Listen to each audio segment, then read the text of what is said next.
पियरिया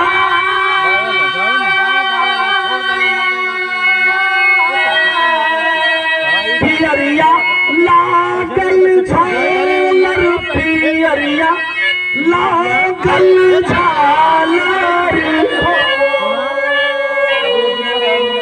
अललना के हरी से आवे लारे सिन्होरवा भरल से नूरी अललना के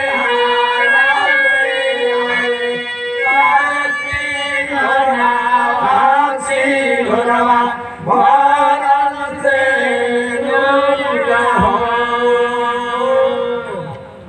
ओइजा गीत जब सोहर होले तो ढोलक हारमोनिया ना बजले।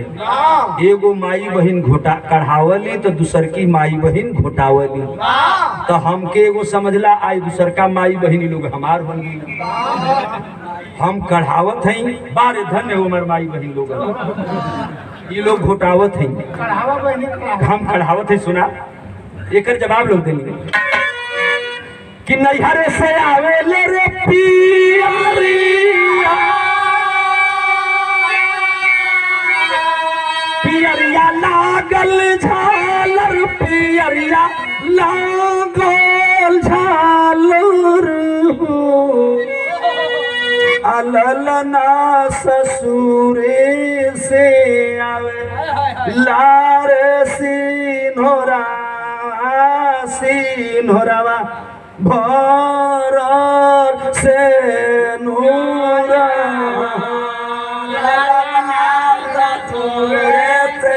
आवे लारे सिन्होरवा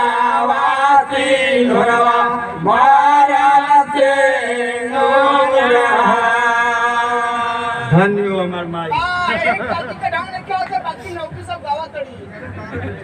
अच्छा ये तोर काकी है यही से कर बरवा झर गल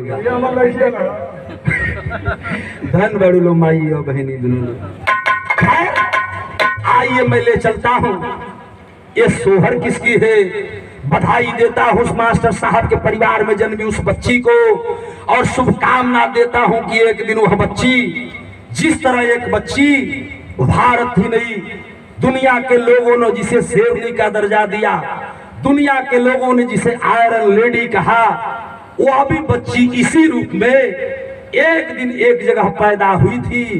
कौन दिन रहल कौन जगह रहल केकरा गोदी में पैदा भय रही। जैसे ये बेटी के सोहर होत बा वही तरह वो बेटी के सोहर होत रहल। वो कौना बेटी के सोहर होत लाइन तनी अंदाज है। कुछ चैनल वाले भाई लोगन खातिर भी हो जा सुनना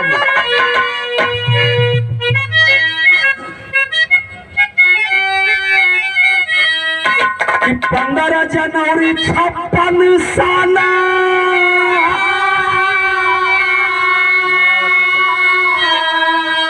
करहल सुबह दिन रहल सुबह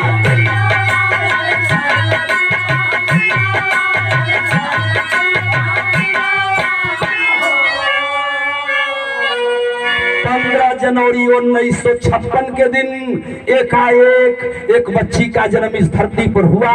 जिस धरती पर वह बच्ची आई उस बच्ची को आयरन लेडी और शेरनी का दर्जा दिया गया। यह बच्ची जिसकी हम सोहर गा रहे हैं जिसके जन्मदिन पर मेरी शुभकामना है कि यह बच्ची भी शेरनी और आयरन लेडी बनकर के दुनिया में नाम करेगी। इस सोहर के कर हो कि 15 जनवरी 56 के दिन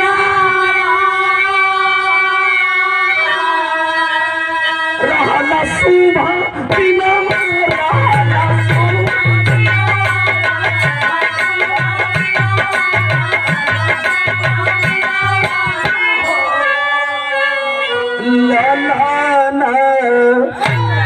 ललना माया जी के भाई मेरे जाना मावा जगह यार भइल ललना के भाई मेरे जाना मावा जगह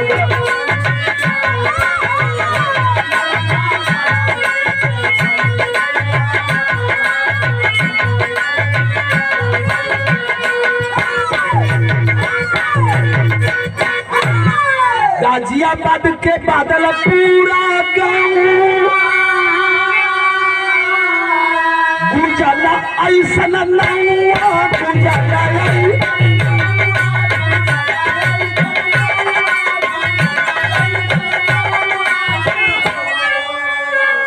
ललना माया जी की हो ललना बहन जी के भाई मेरे जाना मावात जगह पूरी यार भाई हो ललना बहन जी के भाई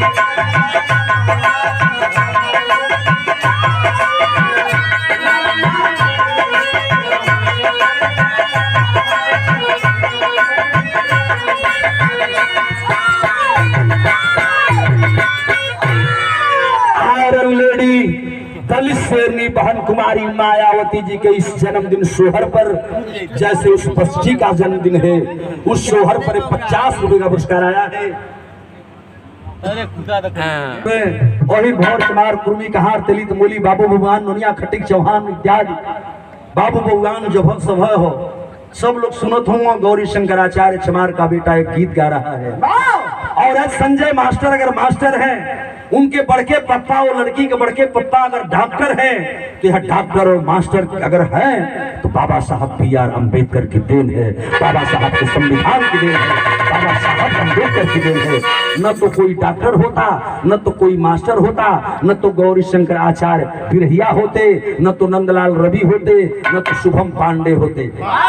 संविधान है तो हम सब लोग हैं। 500 रुपए का पुरस्कार आया है डॉक्टर साहब से। हुड़का पकावा की अब ना मिली किरासन पे, अब ना मिली किरासन पे, अब ना मिली किरासन पे, अब ना सचहू में सारा किरासन तेल बंद हो गई। ये पुरान लोग गाँव आज वह सच्चाई हो गई। खैर चीनी मिलत था कि ना काज ने भी हो दिक्कत तो के मिलत है। हमारे बड़का भैया कोटेदार सोपड़ में पंजाब प्रांत में खवासपुर गांव में बाबू हरि सिंह और माता विष्णु कौर की संतान के रूप में वही कांसी राम साहब जब निकले तो उत्तर प्रदेश के गाजियाबाद में आए और गाजियाबाद में बादलपुर गांव में एक छोटा सा परिवार प्रभु दयाल एक छोटे से कर्मचारी डाक मुंशी थे। डाक खाना में चिट्ठी पहुंचाना लेना देना उनका काम था। उनके 6 बेटे और 2 बच्चियां कुल मिला के 8 परिवार। उन 6 भाई और 2 बहनों में एक लड़की हुई जिस लड़की का नाम और परिचय पाएंगे किस परिवार में जन्म लिया कि गाजियाबाद के बादलपुर के गाँव गुजला बाटे नौआ गुजला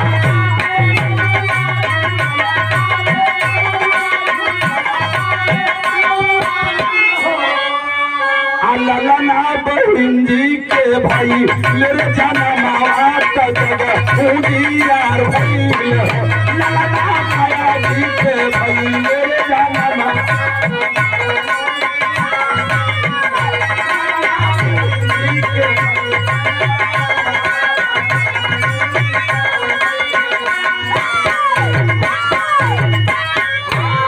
माई राम रति जी के गोदी जागी गईली भागिया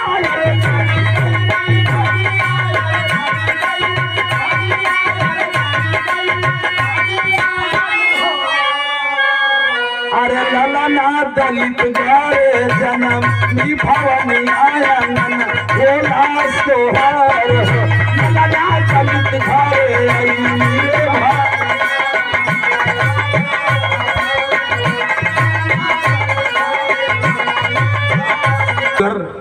कौनो बहुत बड़े परिवार में नहीं बल्कि साधारण परिवार में लंबा परिवार है। 6 भाई हैं 2 बहनें हैं उसमें आपका जन्म हुआ था। आपने संकल्प लिया बाल्यापन से ही कि मैं IAS बनूंगी, पढ़ी लिखी भी, यहाँ तक कि बाबूजी MA LLB PhD करने की तैयारी थी, IAS बनने की तैयारी थी। लेकिन संजोग बस उसी बीच में साहब से मुलाकात होती है, मानोर साहब से मुलाकात होती है, कांसीराम साहब से मुलाकात होती है और आपने उनके तेवर को देख करके, तेजस्वी भाषण को सुन करके और वाम सेप का सदस्य बनाते हैं, राजनीति में लाते हैं। इधर की बात तो यहीं छोड़ दीजिए, अब मैं उधर जाऊंगा तो बड़ी लंबी बात हो जाएगी, इसलिए मैं आता हूं वहां कि बाबू प्रभु दया लगे आंगना छुबे लागल मनवा रे छुबे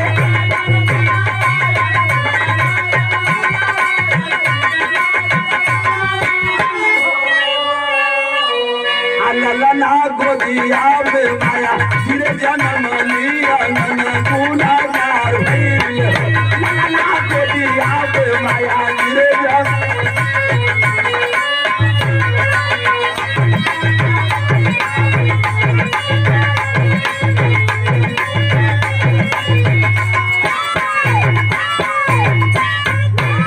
जिस दिन माननीय बहन जी बहन सोहर में भविष्यवाणी के लिए रही 100 पुरस्कार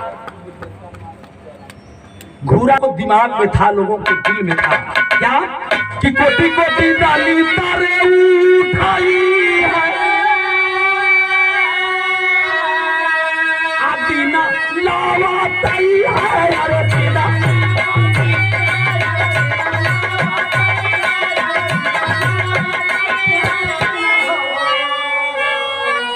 ललना दुनिया में नमा कमई है जग उजियार भइल ललना दुनिया में नमा रे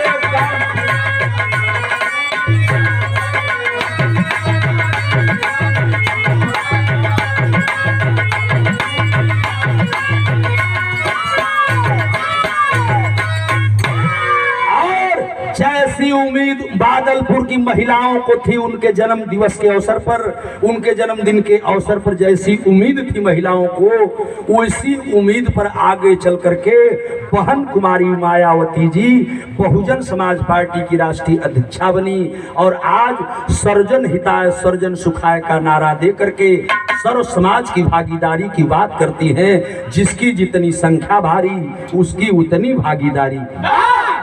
इसी के तहत वह तैयारी करती है। जब जब सत्ता में आई, आज से पहले एक बार नहीं उत्तर प्रदेश जैसे 4-4 बार प्रदेश का, बड़े प्रदेश का 4-4 बार नेतृत्व करने का मिला था और एक बार नहीं 4 बार के शासनकाल में जो महीना भी माननीय बहन जी रही हूँ, अपने समाज के महापुरुषों का, ज्यादातर मेरे भाई बैठे हैं, सर्व समाज के भाई बैठे हैं। यह गौरी शंकराचार्य चाइलिन दे करके कहता है, चाहे वो छत्रपति साहू जी रहे हों, फूले जी रहे हों, पेरियार ललई सिंह यादव जी रहे हों, या जितने महापुरुष रहे हों, माता सावित्री बाई फूले रही हों, फातिमा शेख साहब रही हों, बाबूजी जितने बड़े महापुरुष हुए, यह सारे लोग पिछड़ी समाज में पैदा हुए थे।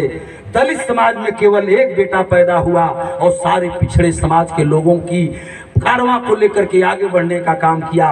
उस बेटे का नाम था बाबा साहब B.R. अम्बेडकर। उन्हीं के पत्तियों पर चल करके कांसीराम साहब ने अलग नारा दिया था 15 और 85 का, जिस पर एक हुजूम उमड़ा। लेकिन माननीय बहन जी जब आई तो उनके दिमाग में आया कि नहीं, 15-85 अपने जगह है, यह साहब का नारा था, लेकिन मैं सर्जन समाज और सर्व समाज के लिए काम करूंगी। सर्जन हिताय और सर्जन का नारा दिया, सर्जन सुखाय का नारा दिया, जिसके तहत आपको भागीदारी भी देने का संकल्प लिया। महापुरुषों के नाम पर आपने जिले बनवाए, महामाया नगर भगवान गौतम बुद्ध की माता के नाम पर नगर, भगवान गौतम बुद्ध के नाम पर गौतम बुद्ध नगर, बेटे के नाम पर उनके सिद्धार्थ नगर, कुशीनगर, तमाम जिले संत रविदास नगर, कबीर नगर, अम्बेडकर नगर, तमाम जनपद बने, तमाम जिले बने। जब जब मौका मिला लखनऊ में लोगों ने कहा कि इन्होंने तो पत्थर लगवा दिया, लेकिन माननीय बहन जी लखनऊ में पर्यटन का काम किया। जो सरकार को आमदनी मिलती है, पैसा मिलता है, उस पर तो लोगों ने उंगलियां उठाया। लेकिन अभी अभी एक बार बाबू किसी ने नहीं बोला, एक नहीं, तीन नहीं, 30-30 हजार करोड़ की मूर्तियां लगाई गई देश में, लेकिन किसी के मुंह से आवाज नहीं आ रही है।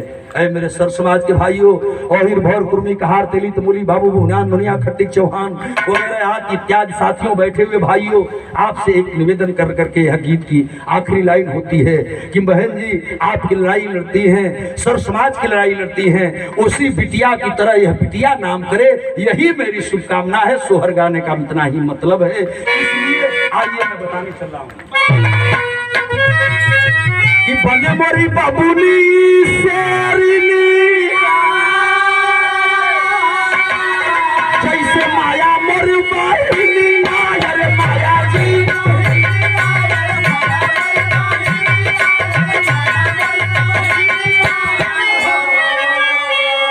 ललना जगवा में नमा वह कमई है कली सब उठई है, ललना जगवा में नमा वह कमई है।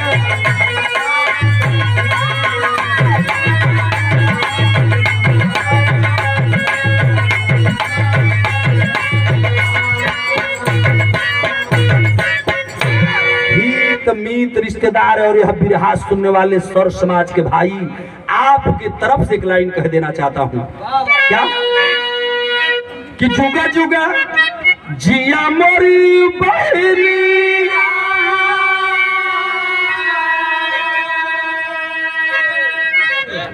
ये सादा कि जुगा जुगा जिया पीती जसमाया जी बहनी, जसमाया